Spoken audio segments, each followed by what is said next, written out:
তো বন্ধুরা, আমি আজকে আছি আপনাদের সাথে। আজকে পুরো ভিডিওটা আপনাদেরকে দেখাবো যে গ্রাম বাংলার যে সৌন্দর্য দৃশ্য, এবং দেখেন যে পুকুরে রোদের তাপটা পড়ার সাথে সাথে কি এক উজ্জ্বল নক্ষত্র তৈরি হচ্ছে। সত্যি মনোরম পরিবেশ।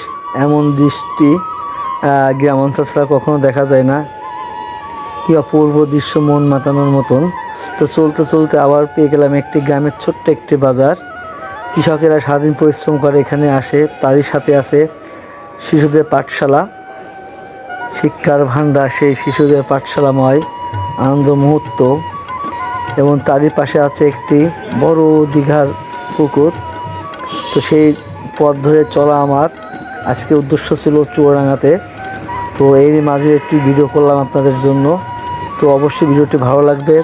এই গ্রামের পথে স্বামী স্ত্রী কত মধুর মিলনে বাইকে চলে যাচ্ছে, এবং কৃষকও মাছ ধরার জন্য সুন্দর একটা পদ্ধতি করছে। পাশে আছে বন বাগান, যে অপূর্ব দৃশ্য, পাখি কিচিমিচি ডাকের অপরন্ত ভালোবাসার এক ভরপুর জায়গা।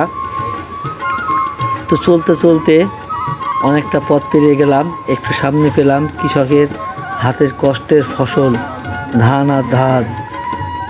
দু চোখ যত দূরে যায় তত দূরেই শুধু কৃষকের সেই ধান, অনেক কষ্টের ফসল। সেই কৃষক অপেক্ষায় আছে, অগ্রিম অপেক্ষা, যে কখন আসবে সে সুদিন ধানগুলো যত্ন সহকারে ঘরে তুলবে এবং বিক্রয় করবে। তারই মাঝে আবারও ছুটে চলা পথ। চলতে চলতে পেয়ে গেলাম মাঠের রাস্তা, যাকে বলা হয় মৃত রাস্তা। দুই ধারে আছে অপরন্ত খেজুর গাছ আর খেজুর গাছ। শীতের সকালে কৃষকের এক বাড়তি আয়ের উৎস এই সেই খেজুর গাছ। পথ চলা যেন শেষই হচ্ছে না। তাই মাঝে পেয়ে গেলাম আমি একটি বাজার, নাম হচ্ছে খারাগোদার। সেই পুরাতন ঐতিহ্য বাজার। এর পাশেই বাংলাদেশের বৃহত্তম মেলা হতো, যাকে আমরা সবাই চিনি আষাঢ়ি মেলা অথবা গরুর টিফিন মেলা।